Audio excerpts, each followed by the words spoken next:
the two maps, actually one of the most features that's most easily spotted is the almost sort of Y-shaped or inverted Y-shaped intersection in the centre of Hawley, right by Hawley railway station, and a very convenient Waitrose if one's looking for a snack before flying. Well, certainly, perhaps if one's spending the night in Hawley rather than in one of the many airport hotels. I mean, this was a 1981 map on the right. I think if you were to look at the area now, you would find that there is considerably more development in this space around and to the north of Gatwick, and probably also to the south as well. Airports have this habit of attracting development around them. Richard has corrected me, Richard Oliver this is, by saying he thinks it was opened in 1935, so it's not actually a Second World War aerodrome. The earliest date is at 1934 that I have found, anyway. Oh, fine, a little earlier still. I think it replaced, to a degree, the aerodrome that had been at Croydon, if I remember correctly, which presumably was limited in space for expansion. But he said that the diversion of the A23 wasn't until the late 1950s when the airport expanded, and that there had been a race course there. Now I'm going to try and see if I can zoom in on this. Nope, I can't. Hold on. Get back again. Oops. Okay. So I'm getting a sneak preview there of the. Yes, we can do. So I thought we could do that. So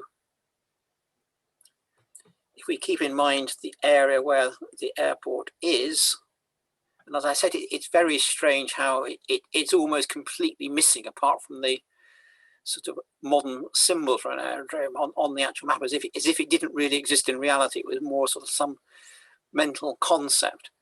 And we can also see how on the old map, effectively, it's not so dissimilar in terms of sort of streams and field boundaries and minor roads.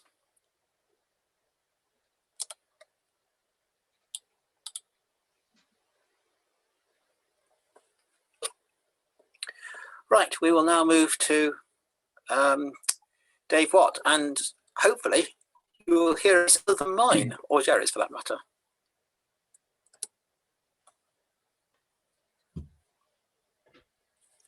Well, can anybody hear me?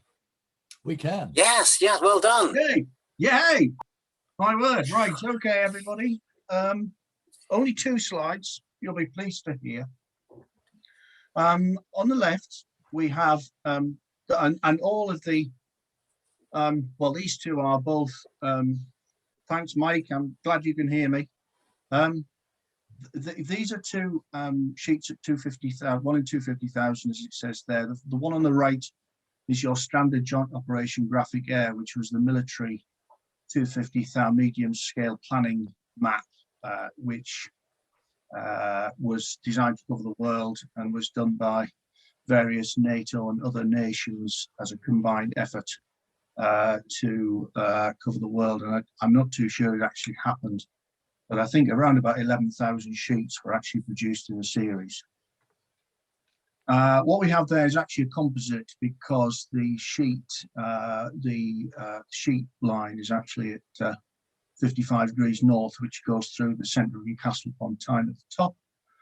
But this is sort of my part of the world, and so this is a standard sheet. So the large sort of purple numbers, they are the minimum safe flying height. So underneath Sunderland we have 09, so that's 900 feet. And so in that square, in that black square, which has got South Shields at the top, Peterlee at the bottom, and Washington about halfway up on the left, over that area, if you fly at anything more than 900 feet, you should not hit anything. So similarly to the left, whoa, at Berkeley there, you'll see 1.6, so that's 1,600 feet. And that reflects the, there we are, and that reflects the lie of the land.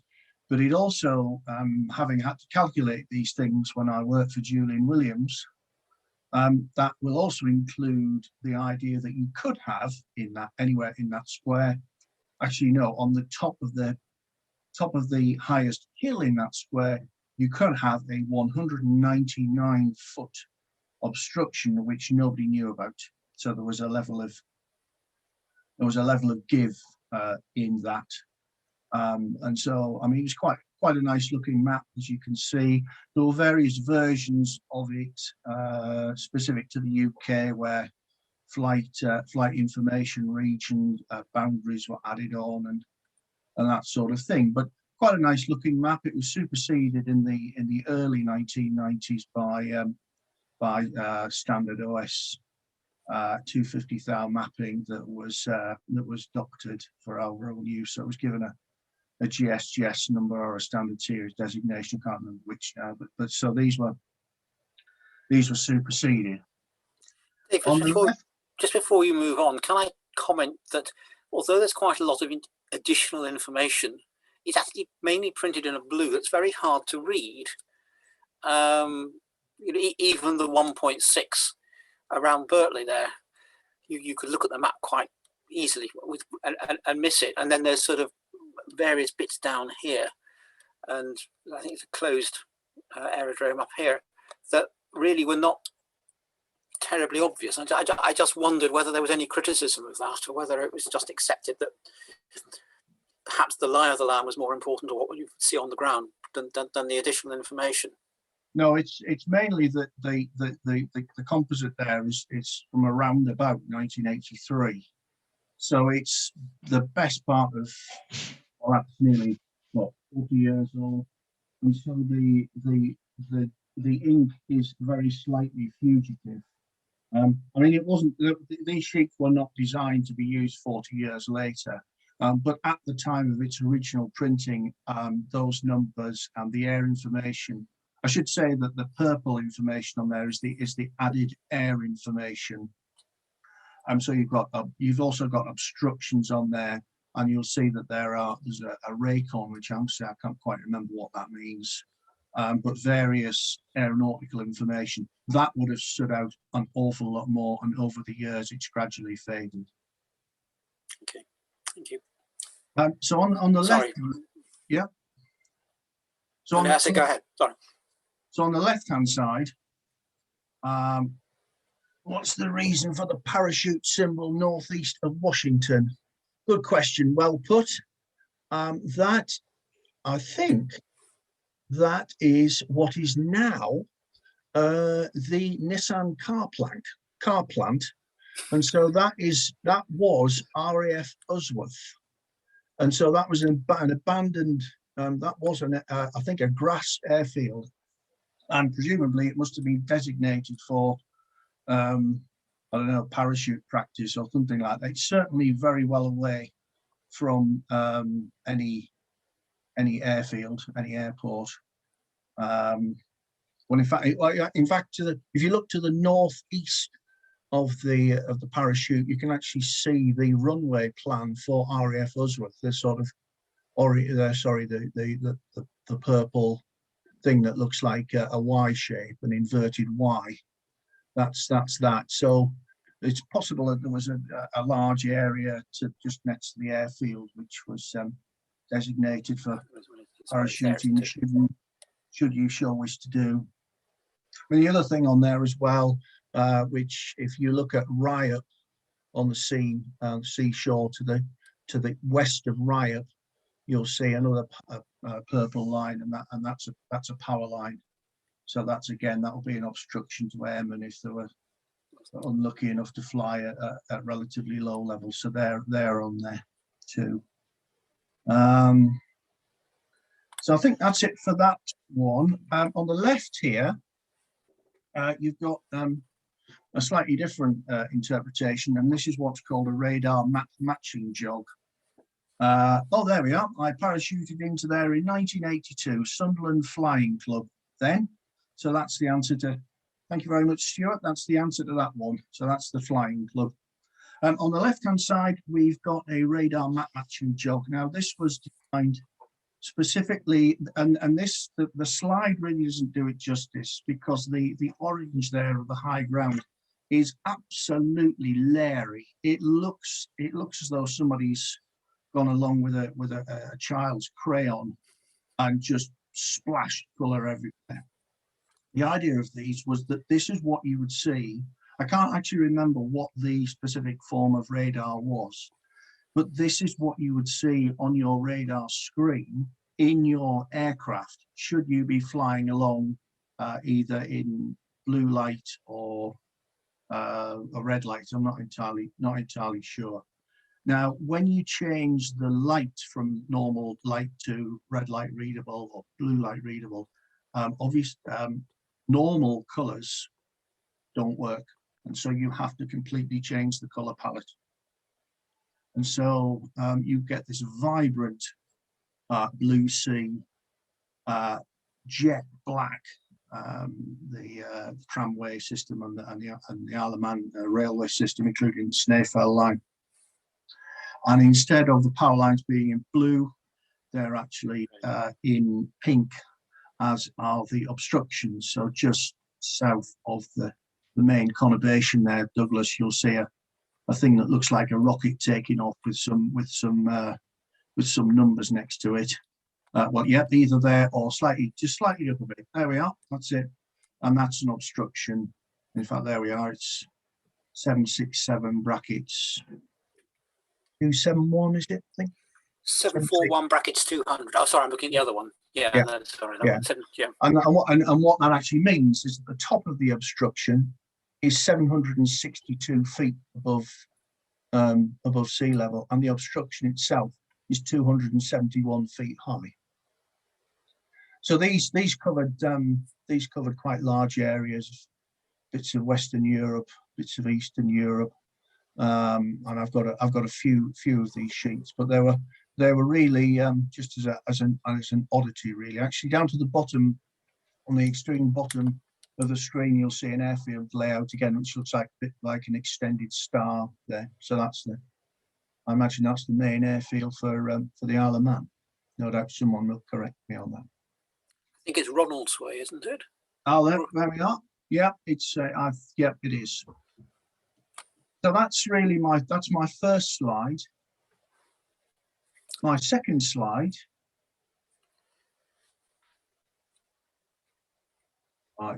Right, is looking at a slightly larger scale over the northeast of England, and as it says there, this is the 1 to 50,000. So this is the GS 5215 series, which many of you will have seen. It's the power line and obstruction overprint, the standard Land Ranger or the OS first and second series sheets. And again, what's been done there is that the power lines are highlighted, this time in electric blue, and the obstructions are highlighted as well. So, for instance, they did indeed have races at Bladen. I can talk about that if you wish.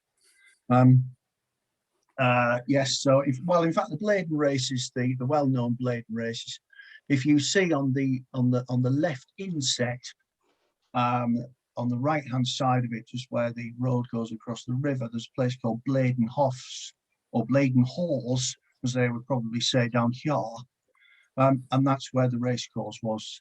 Well, I'll stick to the map for the moment anyway. So the big numbers there you can see are the obstructions for, in fact, Stella A and the Stella B power stations, which are on either side of the River Tyne.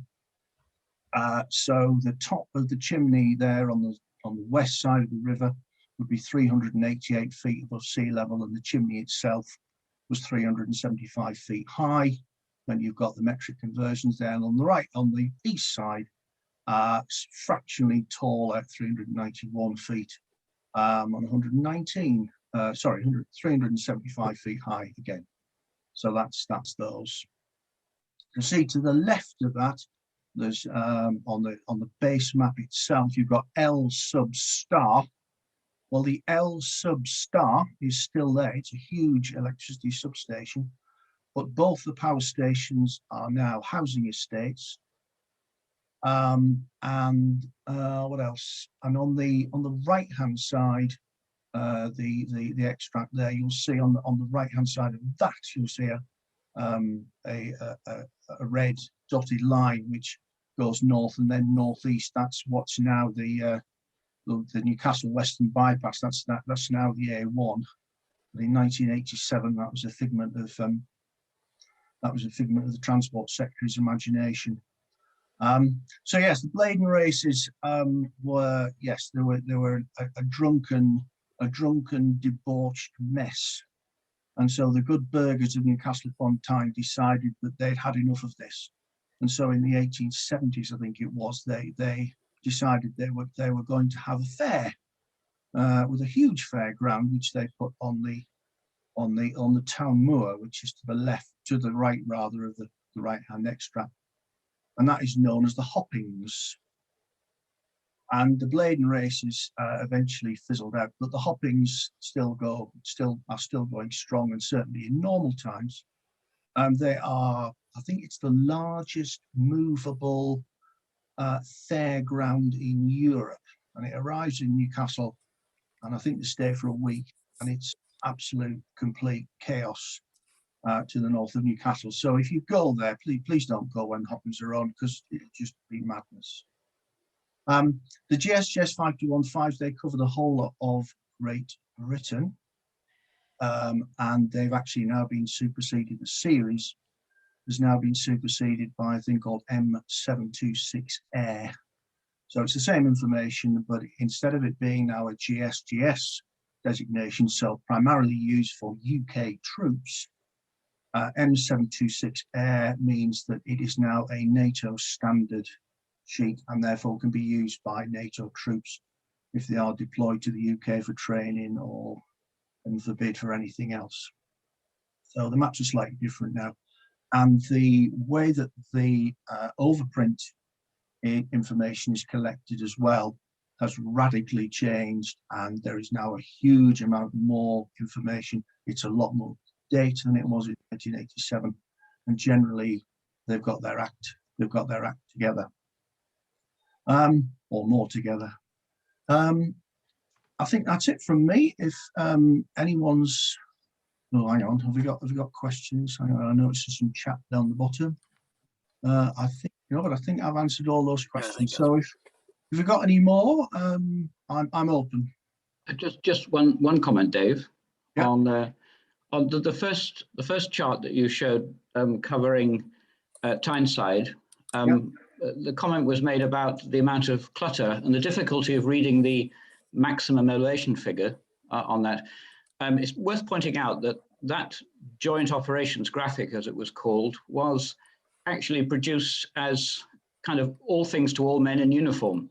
And therefore it showed a lot of land information as well as air information. So those charts tended to be pretty cluttered up, especially in built up areas. And the point would be made that perhaps you wouldn't get a lot of official flying over that built up area. So when you moved more into the country, the less urban areas, then those figures stood out much more clearly. But it's also worth bearing in mind that for most air charts, there was a much greater selection of detail. It was selected out. So in fact, if you look at the tactical pilotage chart or the Operation NC series, the data was much more selected out, and you could see the air information much more clearly. But because this was, as I say, all things to all men, it was particularly cluttered in those sort of areas.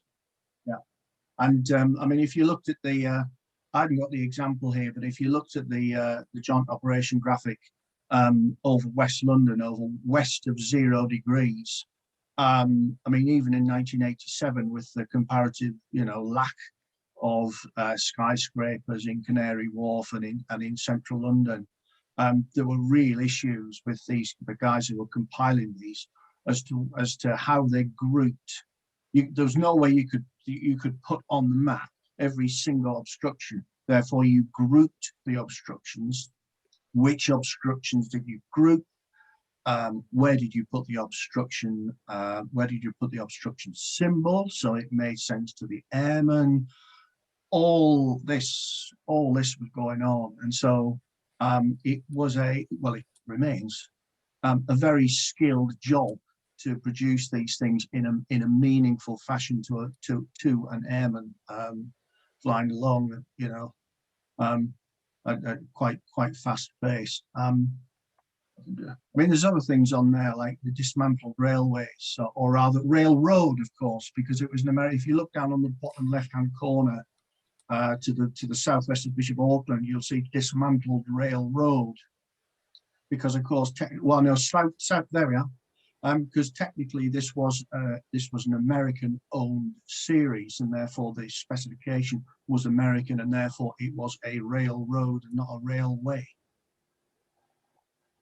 It's also worth bearing in mind that some of these, even these formal military maps, had tailored specification. I remember speaking to a pilot of a Vulcan, and he used to fly quite a lot from East Anglia and Yorkshire. And he said that one of the best navigation features on sunny days were glass houses down on the ground. And therefore, some of the charts we actually put on glass houses, so that in fact these pilots could see them from quite a long way away.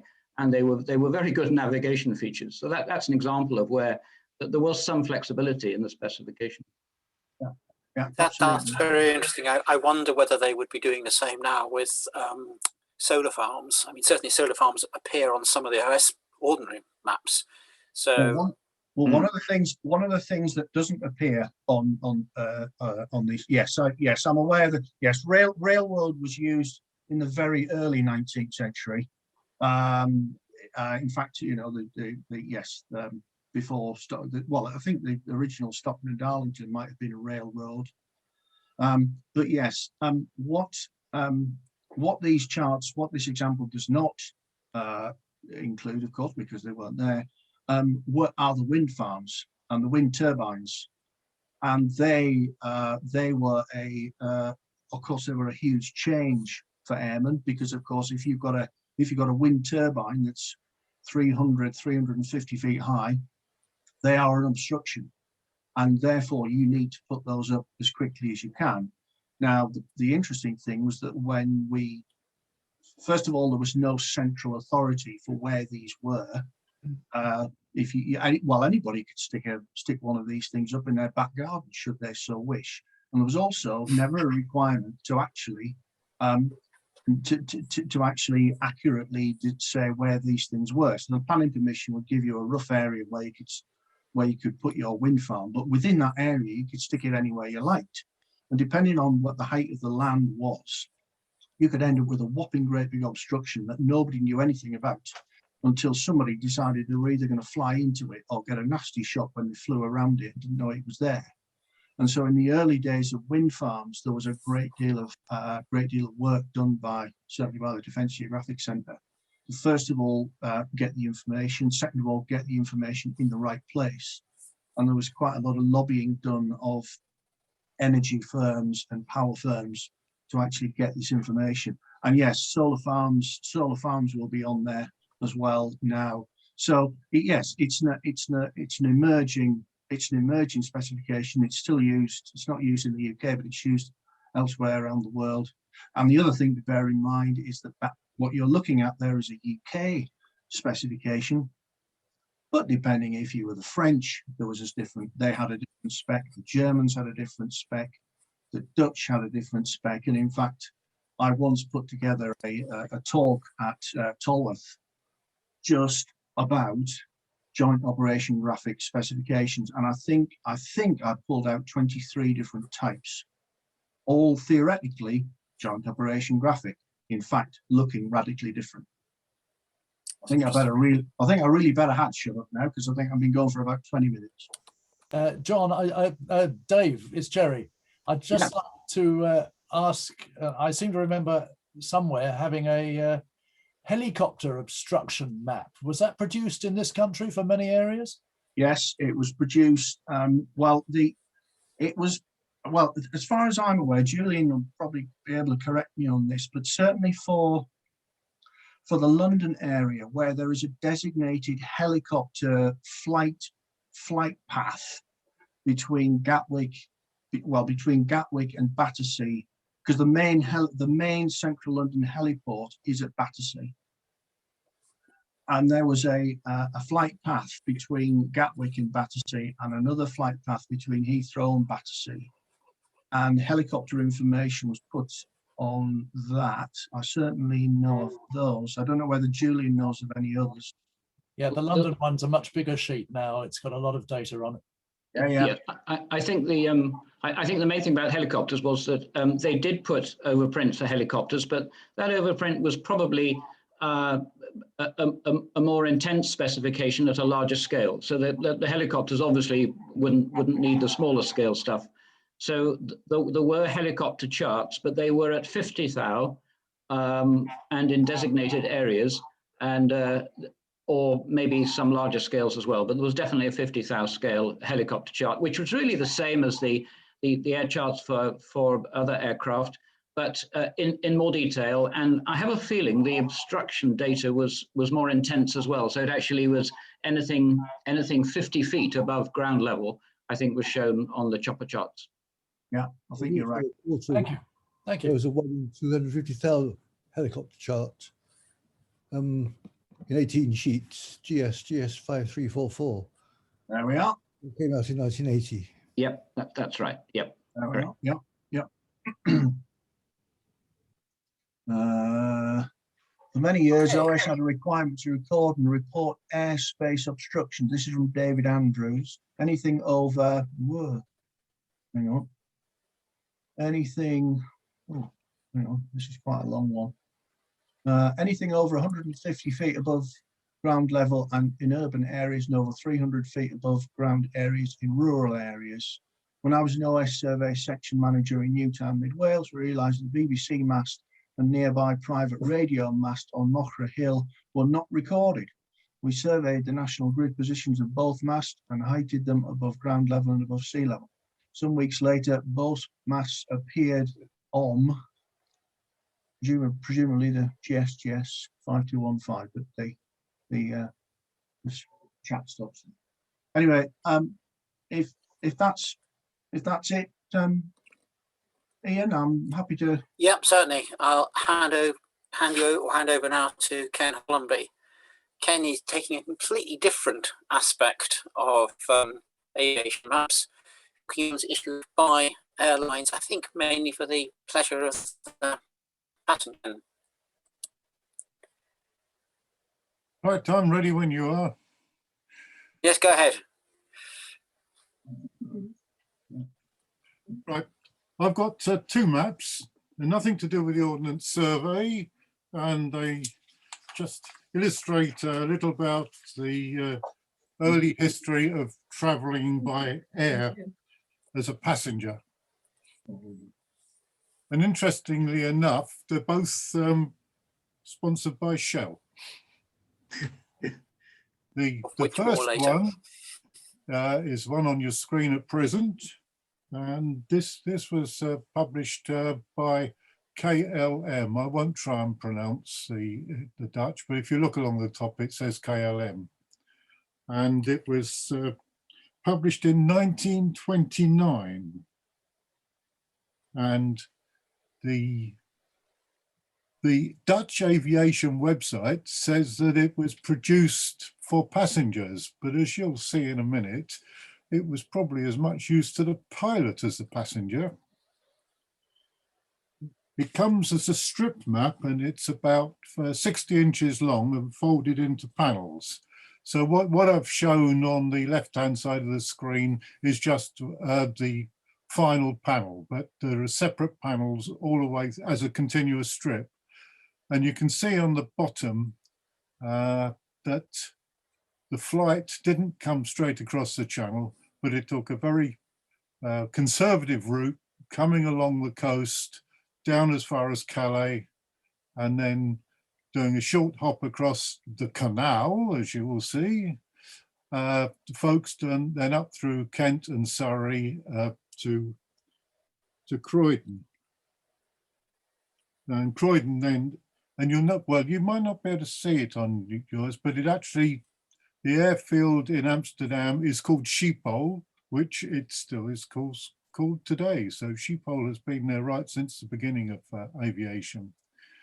And Croydon, of course, there's no longer any flying from Croydon. When I was a kid, we used to cycle down to Croydon and climb the fence to have a look at look over and see what aircraft were flying in and out, and then that stopped, and we ended up having to cycle all the way to Heathrow. And we could at that time cycle on the runways and go and cycle up to the airfield. It was to the aircraft. It was quite amazing, and nobody bothered you.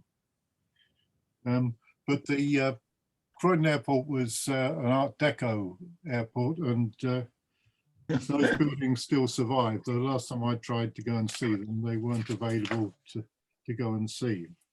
Now, on the left-hand side, you'll see the final section of this map, which is a bit from Folkestone at the top, just slightly off because it's on the next panel, down to Croydon at the bottom, just where the arrow is.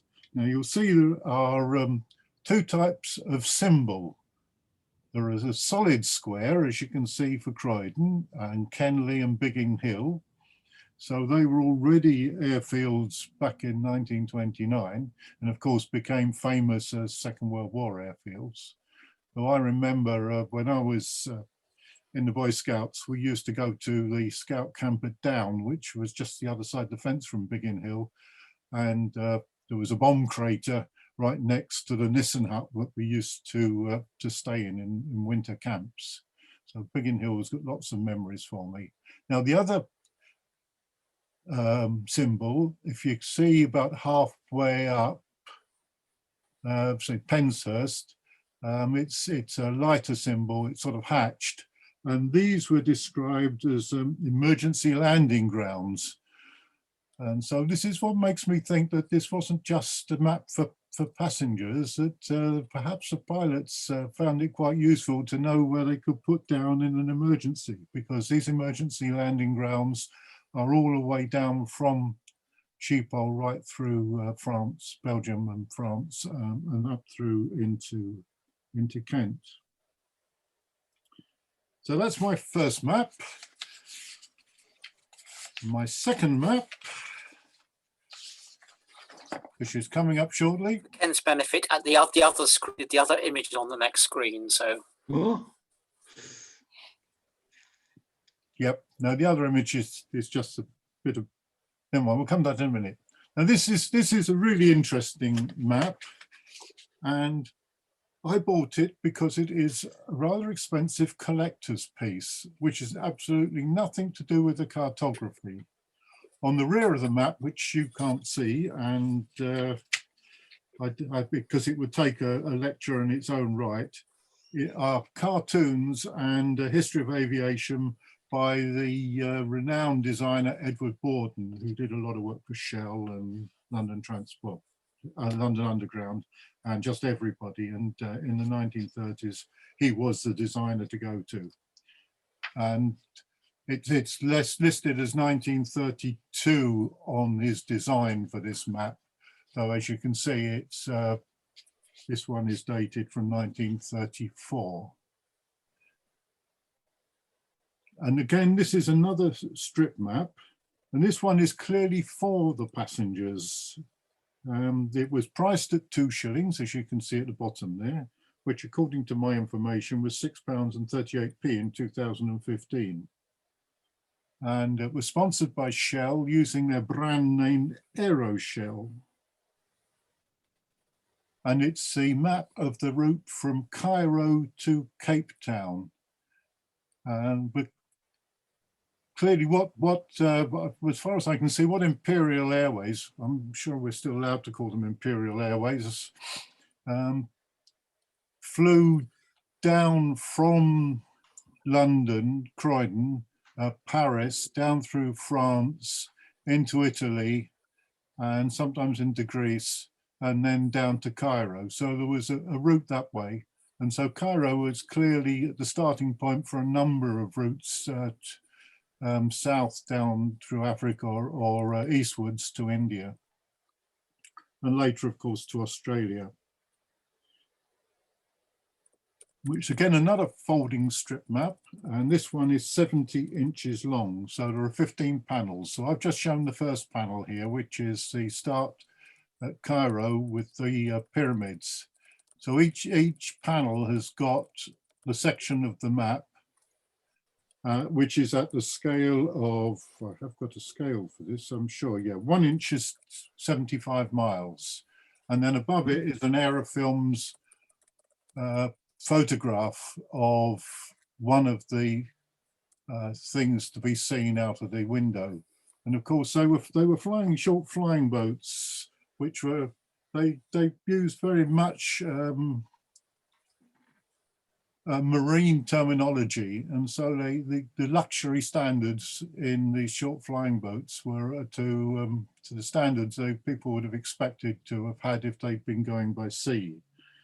And so they could see out of the windows, they had their map, and there's some very useful instructions about how to read the map, telling you which way to hold it so that you could see what was coming next. And if you ask the crew, they will give you the timings so that you can be sure not to miss anything.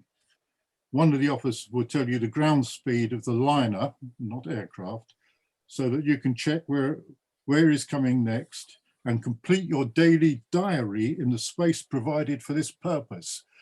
And that if you opened the front of the map, there were 2 pages to allow you to fill in what you've done on that day. The map doesn't tell you how long the flight took, but I think it probably took, as far as I can see, the whole flight from London to Cape Town was 4 to 5 days. So I would think it was 3 to 4 days from Cairo to Cape Town. The interesting thing, you can, don't know if you can see it on this map, but yeah, here we are, we've got the journey. If you look carefully, you'll see each map has got a north arrow, and very faintly, it's also got the magnetic variation on the map as well, which I'm sure the passengers were really keen to see. So I've just put up here the start and the finish, but there were things like the Kimberley gold mine and Khartoum and all sorts of places in Rhodesia. And, but I'm not sure how many stops it had and where the overnights were. Well, it's not really clear on there. And as I said, this was really for Edward Borden, but there's one of the cartoons on the back I couldn't possibly show you because it was 2 black natives saying that they could see that this was a Imperial Airways airline. And then there's just one other image to come. Before we move off, can I just ask a couple of questions or make a couple of comments? Go on, then.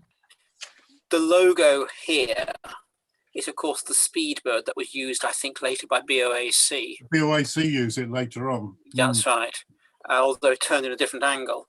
I'm also fascinated by the fact it was clearly, money was no object for people taking the flight, because 2 shillings was actually quite a lot of money in 1934. Well, that's what the current equivalent was to £6.38 in 2015. Oh, well, that's not so much, I guess, is it? Actually, because we were used to the fact that maps have gone up in price. But the people who were flying were rich to start with, so it would have to be. Yes, didn't represent very much money to them, because if you could afford to fly from London to Cape Town at that period, you were pretty well off. Ken, can I ask Ian as well? Have you ever heard of Raynor Mapping, whose logo was on the first page of that? That's the only place that I've seen them. It's called Raynor Maps Limited, and bottom of the page. Yeah. Well, sorry, it's also in a kind of logo just above where the hand is at the moment. So it is. It's yeah. Look, I'm pointing to my own screen here. You can see where it is. It has a logo. But Ian, have you come across Rain Oil Maps? No. I've never heard of them. I thought it was Raynor. It's Rain Oil, isn't it? So Rain Oil. Yes. Perhaps it's a subsidiary of Shell again. Shell did a lot, actually, yeah, in that era. Incidentally, Ken, we've got Michiel Rademakers in the audience tonight, and he's chatted to say that the word node landings terrain means on that previous map of yours just a field suitable for emergency landings. Nothing Yeah, sure. Airfield. But I think we should get Michiel to pronounce the full name of KLM for us. Happy to do that. It's Koninklijke Luchtvaartmaatschappij. And by the way, Schiphol is Schiphol, Schiphol. and we used that kind of phrase in the Second World War as a catchphrase to catch Germans, because they also said Schiphol. Schiphol. It's very difficult to acquaint yourself with the S plus the log. Thank you, Michiel. Can you just give us KLM again? Koninklijke Luchtvaartmaatschappij. Couldn't have said Royal it better Dutch myself. Airline. We should all practice it afterwards. Ian, could I just say that there's a mention of aerofilms there. There is a fantastic book which came out earlier this year, I think, called Aerofilms: A History of Britain from Above, by James Crawford, Katie Whittaker, and Alan Williams. And it is a fascinating history of aerofilms, not least because aerofilms then morphed during the Second World War into the Central Air Photo Interpretation Unit at RAF Medmenham, which a version of which is still going strong. But I would heartily recommend the book, because there are some superb pictures in there taken by aerofilms, which began, I think, in 1919, and is worth every penny. Anyway, thank you very much. Thank you. And talking of books, Ken was about to recommend us this one, I suspect. I didn't want to recommend every book in my library, so I've selected Mapping the Airways by Paul Jarvis, which tells the story of the maps that are used by Imperial through BOAC, BEA to British Airways in all sorts of publications by the companies that were involved, and some of the other companies were involved. So this was published in 2016, so should be readily available. There is another book, a partner to it, which talks about the history of the British Airways from a design point of view rather than from a mapping point of view. So I can recommend both of them because they're really good on graphics, particularly the 1920s and 1930s. Right, that's my lot. Excellent. Before we move on, I'll put a couple of points in the chat just in case anyone hasn't seen them. The message that David Andrews gave that was part read out, because he did only manage to get part of it before, after the two radio masts appeared on the published list on the maps that he had done. He says from that day onwards, the RAF fighters flew up the Severn Valley over Newtown and then flew between the two masts, something they'd never done before. We thought the object of airspace obstructions was to avoid them, not to use them as target practices. So that's the first one. And the second one, I think it was worth mentioning, was that David Kitching has pointed out that rain oil maps was struck off the register of companies in 1960. So presumably around for quite a long time, particularly as none of us seem to know anything about. Andy has added, he's added actually that they were at one point all-weather motor maps, which is an interesting bit of history we suspect there as well. Andy just reminded us that KLM is the oldest commercial airline in the world, operating continuously since inception. Continuing this sort of overseas and not really sort of very accurate type maps, I have a few slides which those of you who know me will be not surprised to discover are associated again with petrol and oil companies. And again, really just chosen for the graphics and one or two interesting things about them.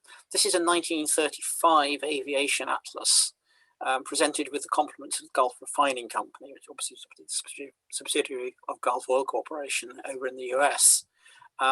It's marked as being the 4th edition.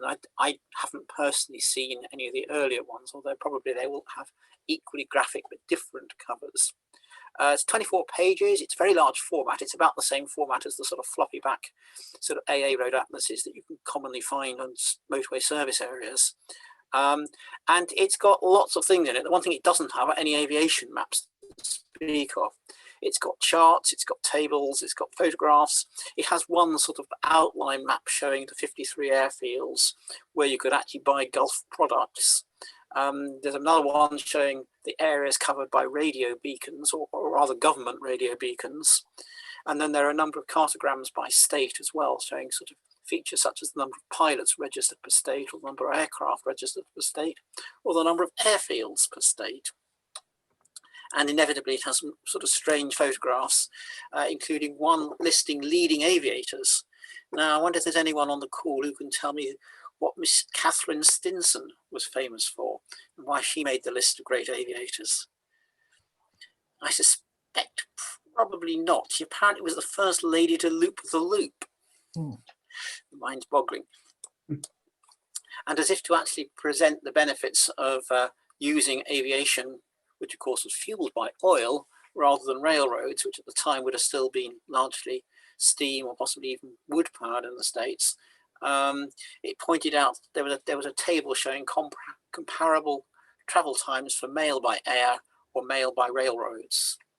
The one map I've shown there is just a simple map of Europe, showing what they regarded as being the main European air transport routes in 1935. And as we can see, they are really dominated by sort of the area around about Germany, although Marseille is shown as a very big centre for aviation. And by comparison, the UK sort of really doesn't get covered at all. We have this sort of strange dogleg of getting to Glasgow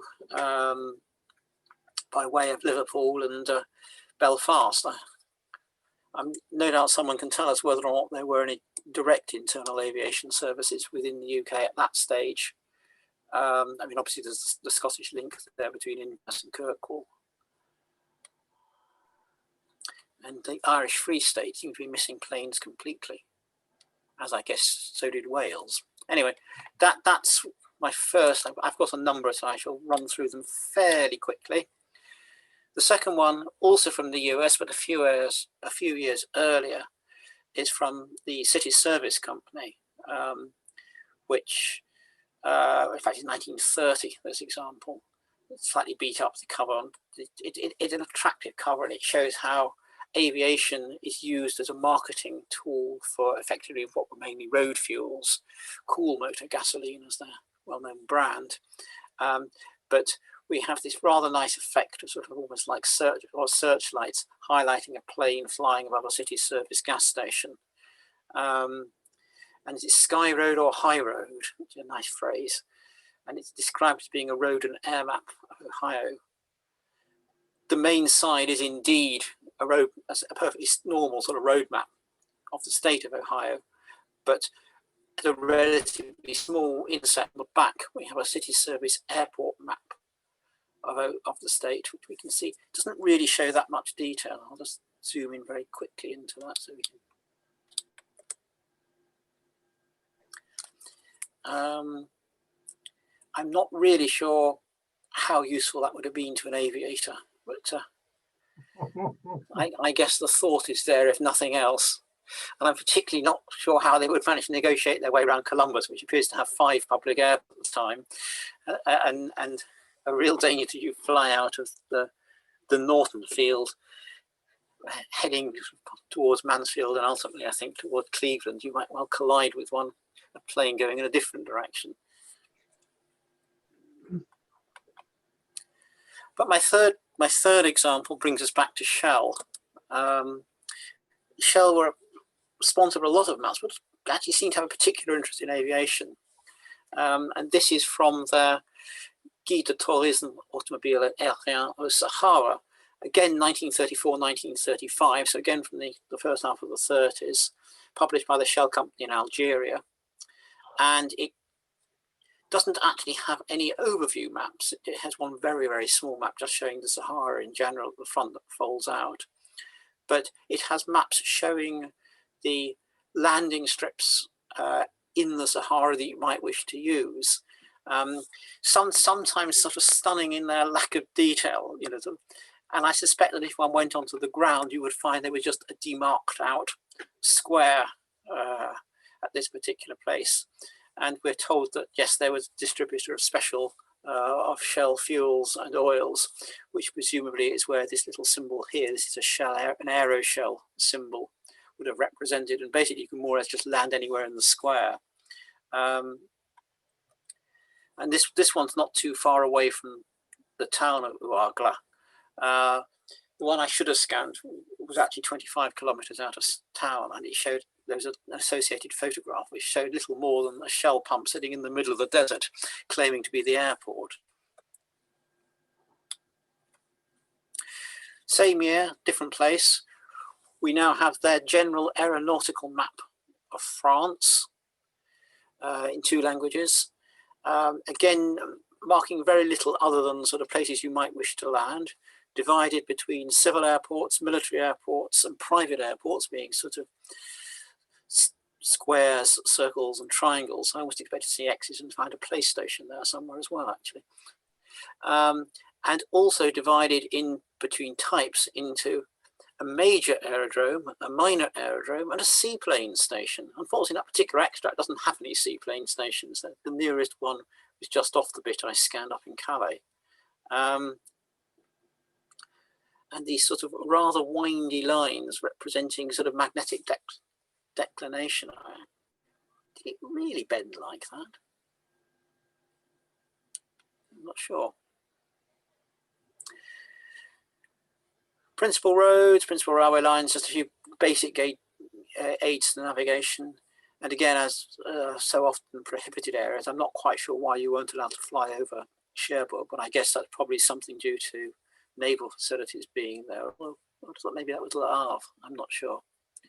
But anyway, it also miraculously or peculiarly marked as being number 8, although no one whom I've spoken to actually knows what numbers 1 to 7 would have been, unless they were potentially different editions done from the 1920s up to this 1934 example we have here.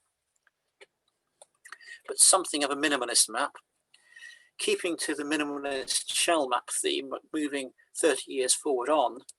And we have a map showing Shell and BP aviation dealers, which doesn't really attempt to show anything other than a few rivers.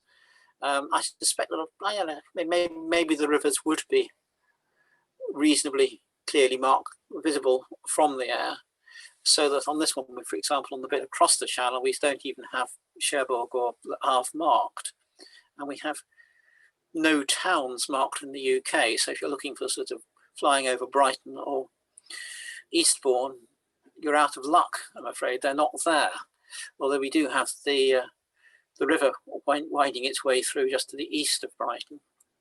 And if I zoom in, we will see we do, of course, also, which is one of the reasons I selected this little bit, have the link, because we still have Shoreham marked and Gatwick.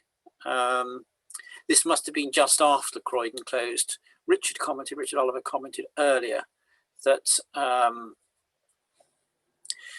it actually didn't close until 1959, because I think I erroneously suggested it closed soon after the war.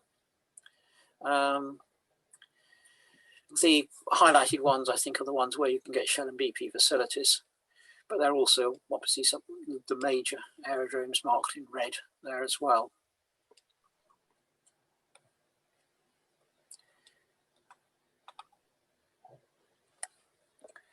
And finally, for my very quick through, just to show that you can get maps that are not quite so simple, this is a fairly standard navigation chart dating from 2001 that was partly sponsored by Total, which is the only reason I have included in this particular sequence.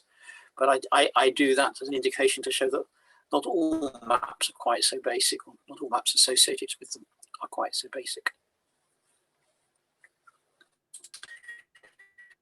Again, I always have to say I pity the poor aviator who's trying to actually balance that on his or her knee, trying to work out what the hell is going on. A lot of detail. With that, Sorry, Ian, the other thing sorry. to bear in mind, Ian, is that like their marine counterparts, airmen have also got notices to airmen. And so you would take your air chart, but then you would have to look through the notices to airmen that post-date the date of your paper chart, and then add any information onto your chart that was pertinent to it. So you couldn't just take your chart, jump in an aircraft, buzz off and fly around. You had to go through your notices to airmen and update your chart and then fly off. So you could have scribble all over the place on top of all of this. I would just say, Ian, that from bitter experience, this is mostly to do with planning your route before you take off. You might follow a line if you're going from ground features, but this is to help you plan your route safely and avoid all those other things like high obstructions and forbidden airspace and airport terminal zones like you've got at the top there, and so on. You wouldn't be the blue, effectively, yeah. Yeah, you wouldn't be expected to read that amount of detail, even if your eyesight was still 1000%. But it's about planning and then marking on it, or a better map than that one, your route that you're going to follow, and indeed any alternative landing sites you might want to think about first. That's right. I mean, this covered France and obviously the English Channel here in just 2 sections. So I suspect that you probably want a rather, if you were a light aircraft, certainly you probably want a rather better map than this. Interesting that we've still got Shoreham. These, I think, am I right in thinking these are the angles of the actual runways at the airports? Yes. Yeah. I'm not quite sure what the main runway. Yes, that's true, because you obviously may well get. I'm not sure there are any examples of ones with different angles or crossings. Thank you. Anyway, with that, I will hand over to Jerry. Well, before you do, should we ask Richard Evans to have another go? Oh, hello. Richard, we have. Richard, we can hear you now. You can hear me. Good. Yes. Can we go back to Richard's slides, please, Ian? Oops, get those slides back. Yes, those were the 2 maps which I took. Were the first one is the one, the Ellis Martin, I think it's number 18 cover.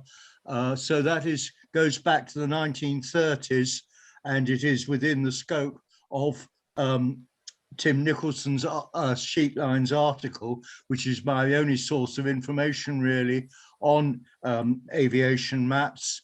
The later one is one of a series of Second World War maps, of which I have a few at the 1/4 inch scale, as well as a few maps at different scales from that period. Great Britain, Europe, 1 million scale map there, and the one over 500 million map, the Strait of Dover, which covers rather more than the Strait of Dover, from Maastricht in the east to somewhere near Shoreham in the west.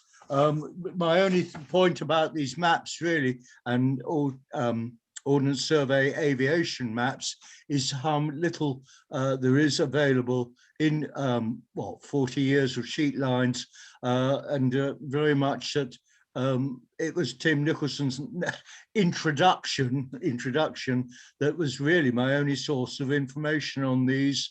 The wartime maps, many of them are GSGS. Well, I've got the number here. Oops, I just get it. The one is GSGS. There it is. 3957 and 3957 in brackets air. So really, I just brought those to show them. Just wonder if there's any further work going on in aviation ordnance survey maps, particularly as I think Tim Nicholson's article, which is now 32 years old, was an introduction, or whether it is really an area which isn't being pursued at all in the case of establishing cartographies, both of the pre-war, build on Tim's own work for the pre-war maps, or for some of the wartime maps, such as the one I've just mentioned, the GS1. But some of them, the wartime maps, were air maps. There were some which were the GS ones, obviously were War Office, but others were RAF maps, war maps, which was including the one which I've given an indication on the left-hand side. So that's what I was intending to say, really. It's a bit off from the other presentations have been made, but it brings us right back to Ordnance Survey. Can I say something about this business of studying aviation maps? The work on the Ordnance Survey small scale maps that Roger Hellier and I have in hand will discuss the pre-war aviation maps, and will take the story somewhat beyond what Tim Nicholson did in that article in Sheetlines in 1988-89. We've squeezed the files from National Archives, and once we can get the book published, once we can get back to the libraries, there will be a certain amount more information on aviation mapping. So the subject is, certainly as regards to pre-war mapping, we're on the case. Thank you, Richard. Can I just ask how common it is on Ordnance maps to have the section, so when you open it correctly, shown upside down on the cover? If you can't, if you can not see terribly clear, this says Cardiff and this is Bristol here. I think this is unique to these pre-war quarter-inch aviation maps. There was also an RAF version, and that and in fact, I think that these diagrams were produced mainly for the RAF version and were also used on the civil air version. But they do seem to be peculiar to this quarter-inch series and the corresponding 10-mile maps, actually. Yes, they were on the 10-mile as well, but they're all of the same format. These, if people can't remember, they're all these tall size sheets, and there's plenty of room for them, isn't there? But it's very useful if you, in those days when you were map reading on the ground, as it were, or on the fly, yes. On the fly, yes. Thank you very much. On the Zoom, even you were actually following the ground symbols. So to know which way, I don't know if anyone can see me there, but to know that you fold it, you open it that way, as opposed to that way, was probably extremely valuable in a windy open cockpit. Sorry, do you want me to stop sharing? Because probably most people, oh yeah, they might be able to see you in this. Well, we can stop sharing now, I think, can't we, Ian? I was going to say thank you very much. I'll take over the control if you like, and thank you very much. So, well, thank you to all the speakers. Exactly, including and sorry if I've had to busk through a couple of them, but. Well, you're going to see a masterpiece in busking in a minute, because I've only got part of a list in front of me. But I'd like to thank Richard Evans there, and John Harmer, and Dave Watt, and Ken Hollenby, as well as Ian Byrne for everything you've done. And Ian, thank you so much for putting it all together technically.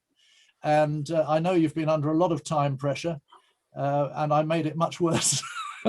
And so Ian's handed back to me to, yes, I mean, if I can see a few hands being waved there, so do unmute yourselves for a moment and let's clap in. Yeah, thank you very much. Thank you. And a nice silent round of applause for you there. As I said, Jerry, I apologize, we haven't really left you that much time, but well, we're not actually limited. So can I say that I do have a lot of slides. I shall race through some of them. I shall be omitting some of them because colleagues have covered some of the issues I was going to cover. So I won't be the least bit offended, everyone, since it's 9 o'clock nearly. Whatever time you want to shove off, it's entirely up to you. But I better warn you that I've got several dozen photographed maps here, which I can show. I don't intend talking to all of them. You can tell me a bit about some of them. And Richard Oliver, I hope, is going to stay long enough to tell me about the one of airfields around Grimsby. But apart from that, I shall crack on with another thank you. Thanks, Jerry. We've still got. Do you wish to share your screen then? I do. So I'm going to just do the business. If you'll excuse me a minute, I'm going to actually, have you relinquished the control, or? I've certainly stopped sharing, so I think you should. You should stop sharing. So I am going to share now, if I can find my way to so doing. Might be a green button at the bottom. Brilliant, you've done it. I've done it. Excellent.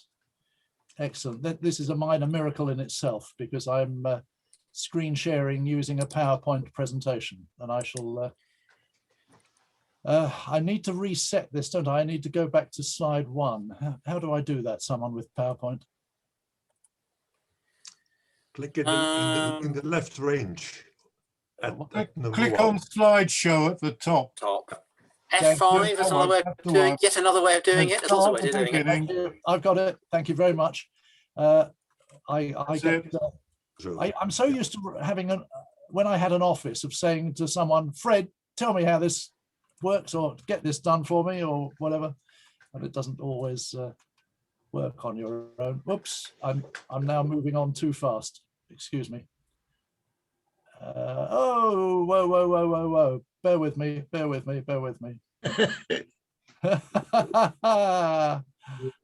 shouldn't have gone forward so many. I was going to say this is going to be a very rapid tour. Try the page up button on your computer. Thank you.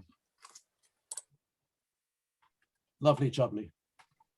Thank you very much. I'm forgetting how to do everything I did in the office, because I usually had someone else to bail me out. This is what I wanted to show you, and half the image is missing, so I'm going to try and reduce it in size, but it won't. What a shame. That is meant to be the entire cover of my first example, which is the Automobile Association General Flying Map, 1/4-inch Ordnance Survey is its precise title, followed by England, Scotland and Wales. And I shall now show you a page or two from it. This is, may I say, first of all, a very rapid tour through some of my collection. I was delighted to find a whole drawer full of stuff I'd long forgotten acquiring and isn't even indexed. So I've thrown in a few items at the end, which I know nothing about. But I did learn to fly as a kid, actually, as an air cadet at school, because it was free in the combined cadet force. But it wasn't until I earned a bit of money before I got married that I took up flying again. And so I have a few of the charts that I needed flying. Oh, we've got a bit of an echo here. Hello? I'm just going to mute everyone, if that's all right, because we've got I'm just going to unmute myself, actually, and say Alan's pointed out you use view options and then choose 50%, or you may even have a slider at the bottom right-hand corner of your slideshow that you may be able to narrow it down. Where is that control? Sorry. It would be on the menu on the right-hand side if you've got two screens. But as I said, alternatively, it might be a slider at the bottom of the screen on the bottom right-hand side. No, I don't have that. The final thing you can try is control and then roll the mouse wheel backwards. Well, that's what I'm used to doing, and it won't respond. So okay, no problem. I'll let you get on with it. Yeah, let's try and move on, because I can't do everything that I meant to do. Sorry about that, folks. But anyway, I when I started flying from, first of all, Elstree, which is technically an airport, and then Headcorn in Kent. I think Stuart Ainsworth would remember Headcorn, because you had to dodge the parachutists coming down at the other end of the runway. It was quite fun. So we're going to see some of those modern OS and CAA based sheets. But let's start in 1931 with this AA map.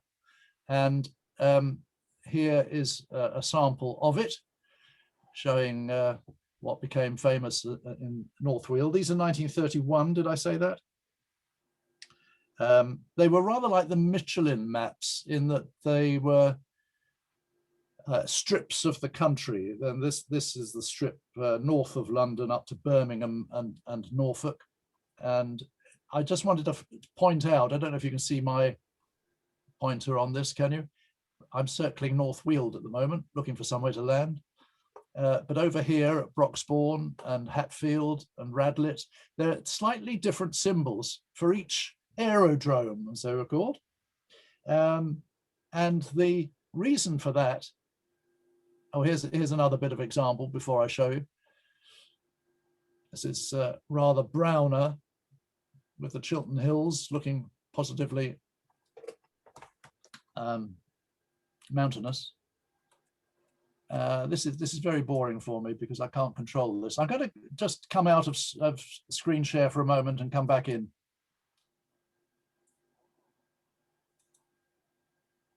I think what's happened is it's opened twice.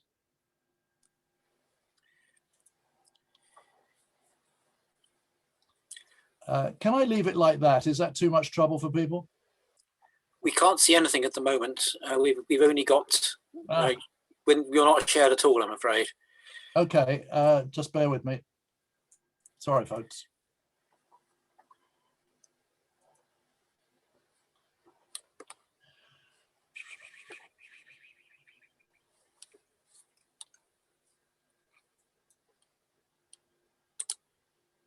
Oh, it's locked up. What is going on?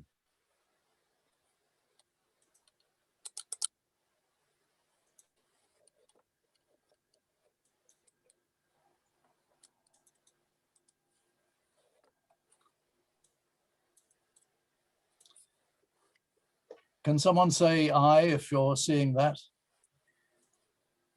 We're seeing that, but we've got the whole image this time. Brilliant. Right, I'm going to leave it like that because I don't seem able to control it the other way. There is the whole of the Chilterns area, and you can see each of these. Oh, we've got some echo from someone. Each of these aerodrome symbols is indicating other facilities at the aerodrome. I won't dwell too long on these, but you can see down the bottom there that you have different little sector symbols according to whether it has customs, which would make it an airport in modern parlance, hangar accommodation, fuel supplies, met services, workshops, telephone on the aerodrome, or whether as an open circle it's just a landing ground only. We've already seen these maps, so I'm not going to dwell on these. There are several series of Ordnance Survey aviation maps, and I shall come back to that later. Oh dear, what's going on? Here is, this is the series in plain brown covers, which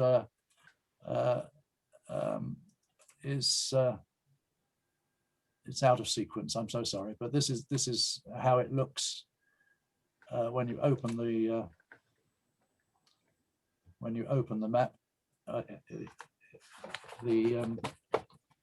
This is the Royal Air Force edition from the late 30s, 1937, 8, 9, I think from memory.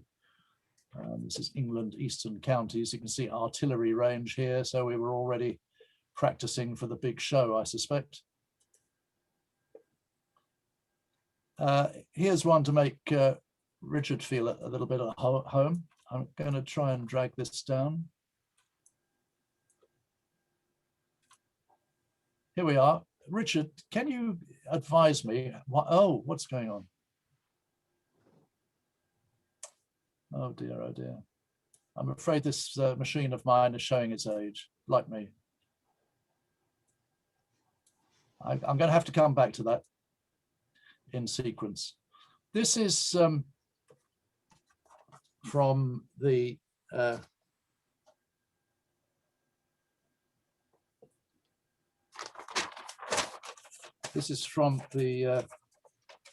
same Ordnance Survey quarter-inch series map with air information added. And although these were technically the same series and only a year apart, you can see that colour has been added. One of these is 1940 and one is 1941. The colour being a year later. I'm going to race on because there's plenty to look at.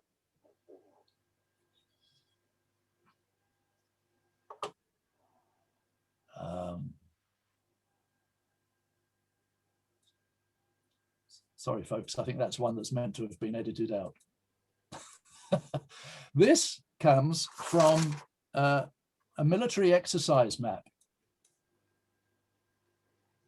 of 1939. I've forgotten the op name, I'm so sorry. But you can see that the Norman armies are making great progress in Bedfordshire. And I believe these other lines at the top were Northland and Southland as usual. This is the edition that I was referring to earlier when I showed you Norfolk. And this is what it looks like on the Kent coast. Already in 1938, I think this one was. Yeah, you can see already plenty of air gunnery and bombing range here, artillery ranges here, and so on. Danger area around Hythe, which it still is, because there's rifle practice there whenever I'm visiting Sandgate, where A, my mother lives, and B, now a large amount of Charles Close Society bookstock lives. But enough of that. Here's a rather less usual one. Notice the Royal Cipher. I'm sorry, it's just missing off the top here. Edward VIII, the 10-mile aviation map.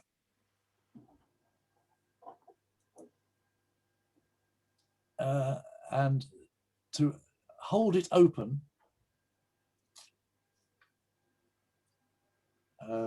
just one moment. This will also do to ask Richard, what is the meaning of fitties? Fitties strictly are a form of salt marsh. The area in question is actually to the east of the village of Northcotes and was a comparatively late reclamation from the sea past the area, which was later occupied by RAF Northcotes. Some of it only in the 1850s. The original aerodrome there was established, I think, in about 1916. I believe it's a training aerodrome, though someone else may correct me on this. It was closed at the end of the war, and then it was revived as a summer-only aerodrome for training purposes in about 1927. And the aviators flew southwards down the coast for bombing, certainly for bombing practice, as I understand it.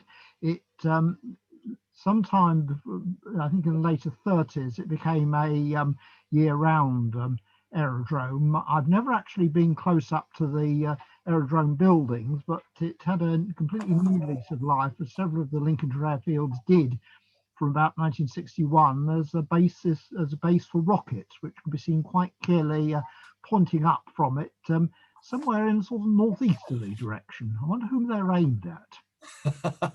Anyway, fitties are a form of salt marsh. Thank you very much, Richard. That's educated. I think the other reason for naming it Northcotes Fitties is I think that the farm, which was close by and was later obliterated by the airfield, was called Northcotes Fitties. I see. Thank you very much. You've certainly educated me. I hope other people now know more about fitties than they dared hope for. May I remark that I see that Scampton has been added in manuscript on that map. Thank you, Rob. Let's have a look. Just north of Lincoln.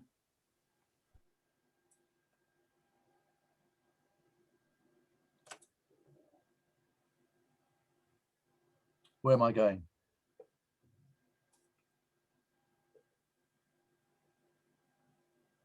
Where's Lincoln gone?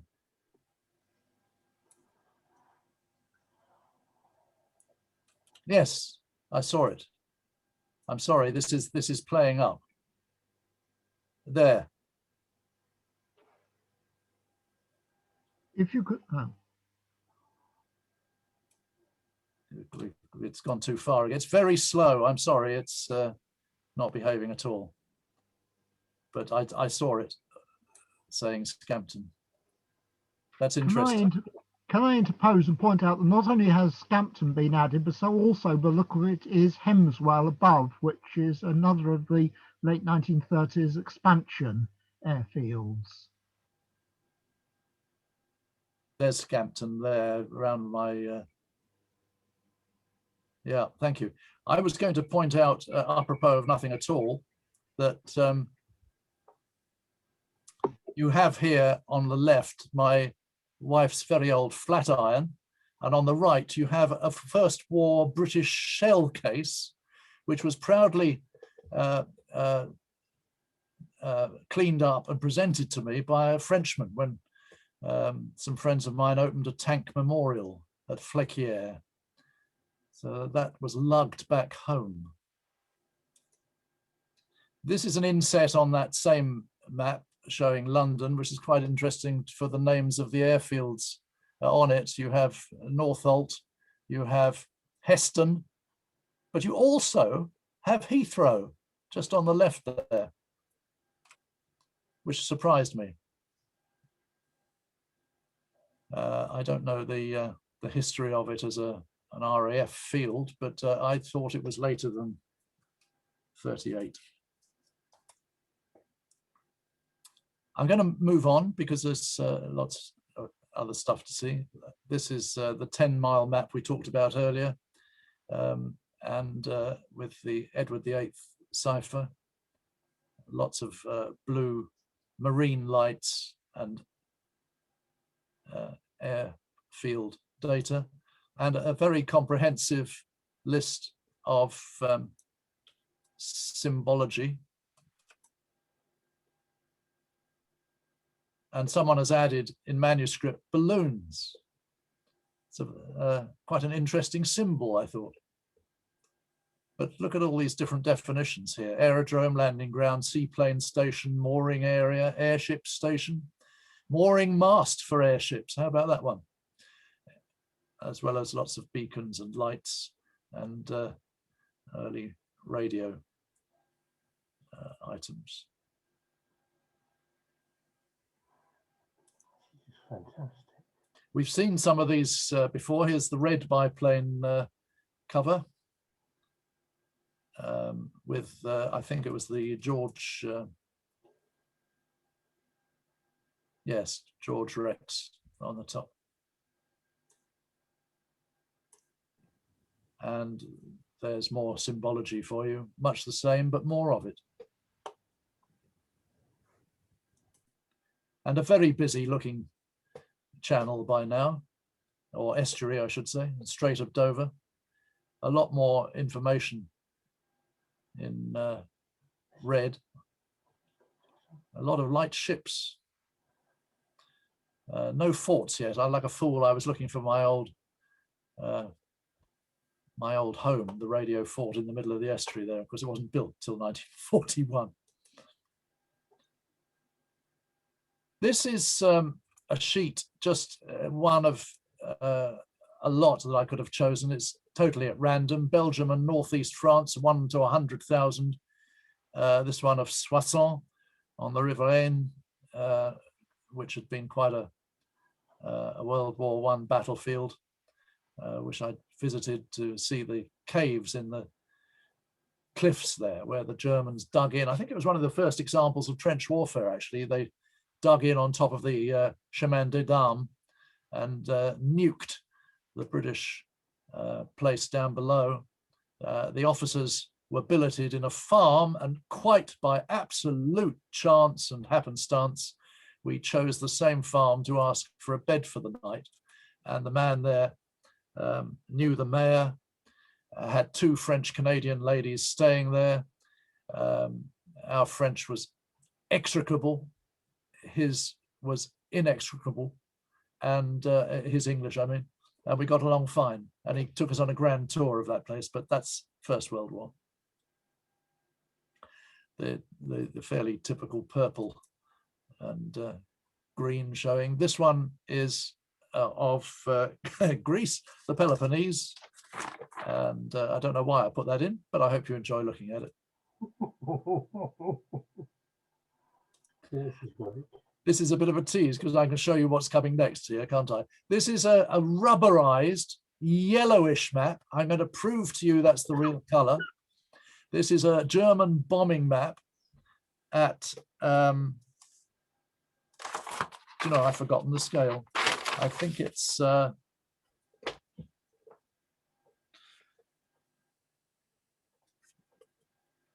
have it here. Let me reach for it. Here it is, about 2 foot square.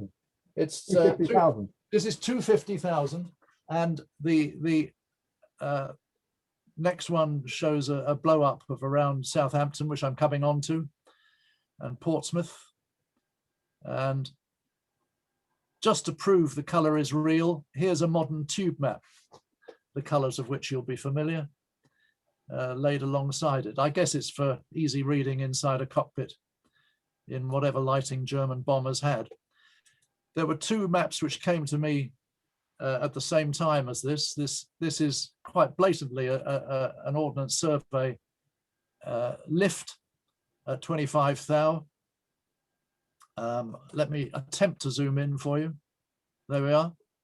You're familiar with all of that. And to go with it as well, it actually highlights the bridge, the railway bridge, you'll notice, probably ready for bombing. There was this photo map as well, pointing out the Eisenbahnbrücke, or railway bridge, and one or two other things. Chilling stuff. I got this from an old soldier through DSA, and to my shame, I can't remember who it was. Here's, let me see if I've got a key for this. This is called a high altitude fighter map. It might even have it on the top if I go up gently.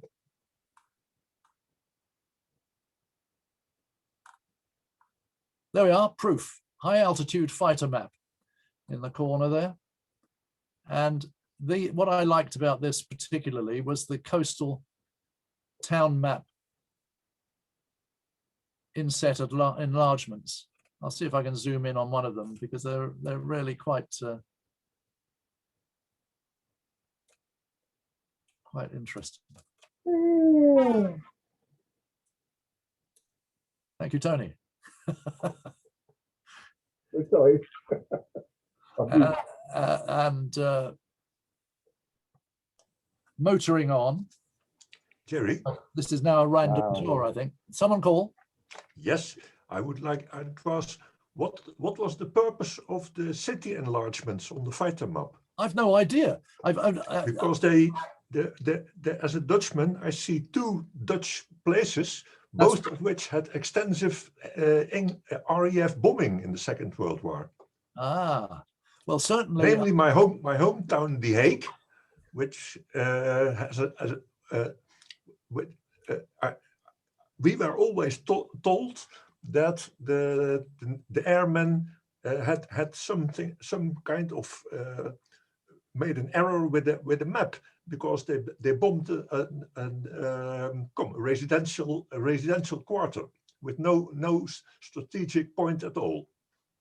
Oh dear, that sounds like a classic wartime cock-up, doesn't it? But may I observe that if it says high altitude fighter map, it's a product for fighter command, nothing to do with bomber command. I would suggest that the enlargements are to aid visual navigation, because if you look down through a gap in the cloud and see a distinctive city outline, it then becomes possible to look at your enlargements and say, ah, yes, that is The Hague, or whatever. Yes, that sounds very reasonable. I see also that this map shows railways. And I've always heard that railways were prime navigational aids. Yes, that is correct. They stand out very clearly, at least by daylight. Yeah. Michiel, I can tell you that at the RAF part of what is now the Imperial War Museum at Duxford, over the road, there is a collection of models made for British bomber crews. And I can remember seeing at least one of a Dutch city where we were trying to do precision bombing at very low altitude to was that the famous raids of the fast twin-engined wooden bombers? What was the type? They did bombings of prisons, for instance, yes, where there were resistance people in. I think you're absolutely right. I think not Mustangs, but mosquitoes. Mosquitoes, yes. Yes. I think that is. I think you've hit the nail right on the head. That was one of the models that we saw when. Perhaps Dave Watt could comment. I think you were with me, Dave, weren't you, when we went round RAF Duxford with other map curators. And it was a glorious unsorted muddle of maps, too. I think there were 20,000 unsorted maps there. And while we watched, they pulled out German high command maps of D-Day, D-Day +1, +2, and so on, before our very eyes. Goodness knows what else was there. Moving on, that looks grossly over enlarged. I can't think what it is. It looks like a jog. Anyone recognize that? I think it's a joint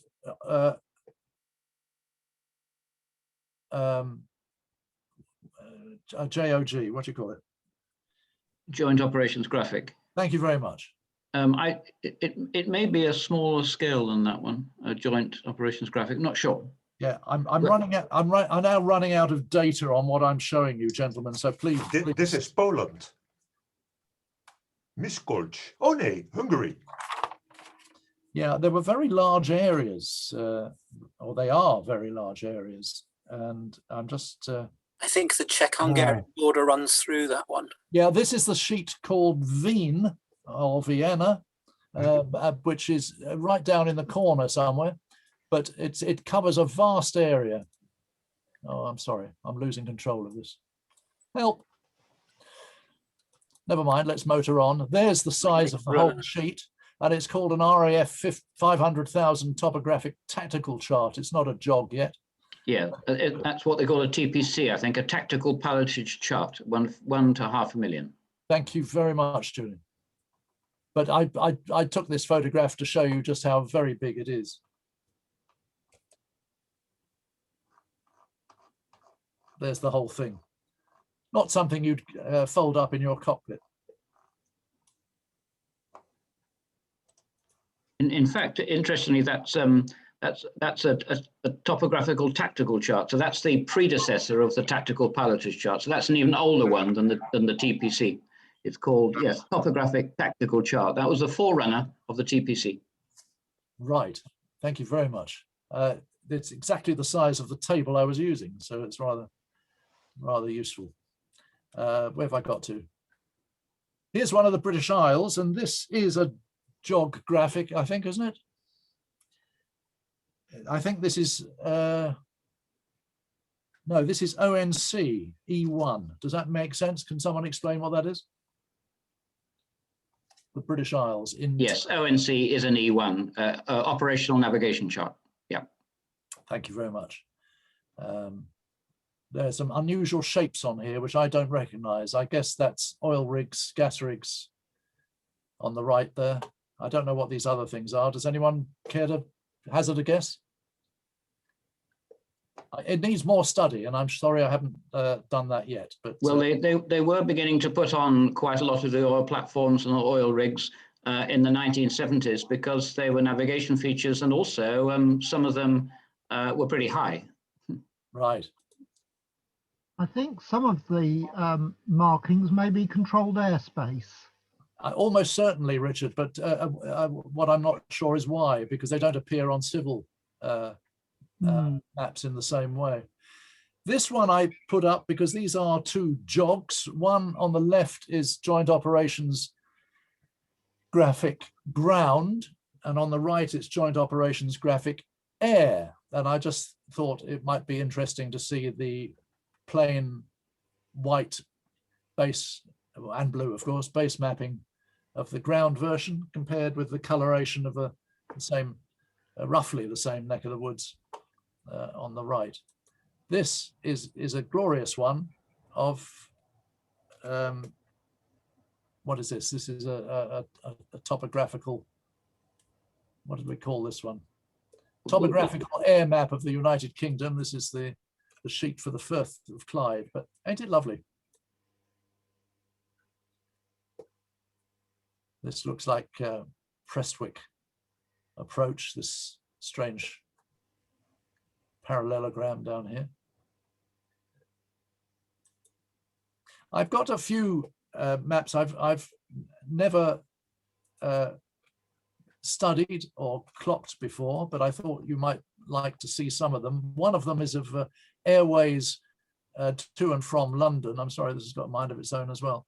But this is a chart of United Kingdom ATS airspace classifications. And down on the left here, the left side of the screen, if I can persuade it, are about a dozen different definitions of how to read this map by color. Oh dear, I'm sorry, I've blown its brain. Damn.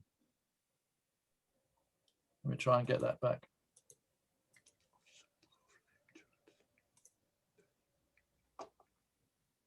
You can see these color ways down the left here. AFR and VFR, the visual flight rules, and what's the other one, please? Instrument flight rules. Instrument flight rules, thank you. Look at the south of England.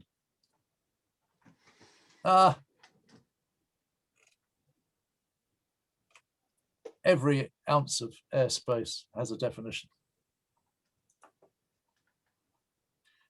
This I chose just as it's a series I've never come across before.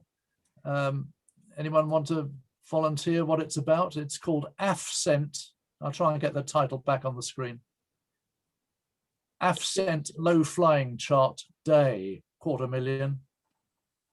The reason I chose this particular sheet is because it shows the famous escape route of the Schaffhausen salient of Switzerland into Germany. And you can see from this bit that I'm wobbling my cursor around that it's only about 5 miles across. If you weren't careful and stopped in Switzerland, having broken out of Germany, you could find yourself back in Germany rather too quickly. Just a few more. Getting back to the purpose of the map, if I may. Rob. The purpose of a low flying chart was to designate certain corridors for low flying, and basically they would be booked. So you weren't flying in one direction at the same time as someone else was planning to use it in the other direction. Aha. And AFCENT was Air Force's Central Europe, of course. Oh, thank you. Thank you. I hadn't heard that before. When did that go out of vogue, that title? It was a Cold War thing. I don't know when. It was basically when the NATO command structure in Europe was dismantled at the end of the Cold War that AFCENT ceased to exist, I believe. Right. Thank you very much. Just it survives, believe it or not, in a US military website. You can find the afcent.af.mil domain. Thank you very much. To this very day. Now, please don't ask me which series these are, but these are both maps of an almost identical area. They're on a different grid. That's all I can tell you off the top of my head. But they are jog graphics. The ground. Sorry, which one is this? This is number 38. This is Tbilisi sheet. So this is the same lake and the same mountains. I just thought it was interesting to compare the different colorways of presumably ground military and air military usage. I don't know why I've got them. I don't know how I've got the same one. I don't know. This is pure indulgence now, the last few, and then you can all either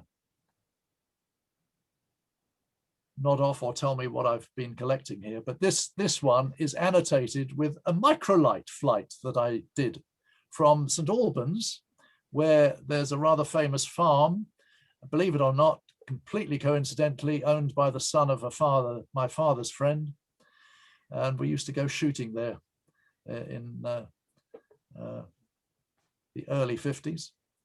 He did, I didn't shoot anything. But I went there with the world champion microlight pilot who I'd met through a charity auction and again turned out to be a friend of a local friend. And we flew from St. Albans somewhere down here to the Cotswolds and back like that. And we were roundly rebuked when we landed there because he'd called them up on radio and failed and landed anyway. And they were apparently under threat of enforced closure for exceeding their flight limits. So we weren't very popular. I give you this one just for a bit of fun. I wondered why that box was on this chart, and then I noticed in the middle was this annotated X, like it was a landing place with Compton highlighted. I haven't yet researched what goes on there, but of course, just down here, a little bit further south, is a place you will remember, Greenham Common. So I wondered what was going on in this limitation box here and what was in particular going on at Compton. Time will tell. And finally, just to end on a ridiculous note, there is an operational navigational chart at 1 to 1 million of the South Pacific. There is an island. I thank you very much. Well, thank you. It must be very boring being a pilot there, but I'm sorry so much of that was as yet unresearched. But when Ian said he'd welcome a few, I went into hyperdrive and searched through drawers I've not looked at for many a moon. So I'm going to stop sharing now, and I hope some of that was of interest to you. And, I thoroughly enjoyed it, Jerry. Thank you very much. Tony, how kind. Thank you very much. It's one of the really great evenings from all of you. Wow. I've learned so much. Well, that's the whole point of Charles Close Society, isn't it? We go on learning, and thanks to everyone who's... One question, Jerry, about one of the Second World War maps. There were two blue lines in pencil, and they were checked off at certain numbers. Was that a time limit? So at 60 minutes we have to be there. Do you know? I'm not going to go back into my sharing now, or I'll get horribly lost. But I will research that. When I learned to plan routes, you did put waymarks on it. Yes. As to your expected time of arrival or passing overhead. And I suspect it was that, but I'll have a look for you. Thank you. And thanks for the brilliant evening. Alstublieft.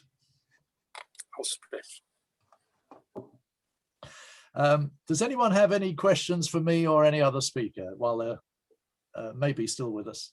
I'm just checking chat now because I may have ignored someone. Someone's asking the price. So Mike Cottrell's answered it for them. What is the price?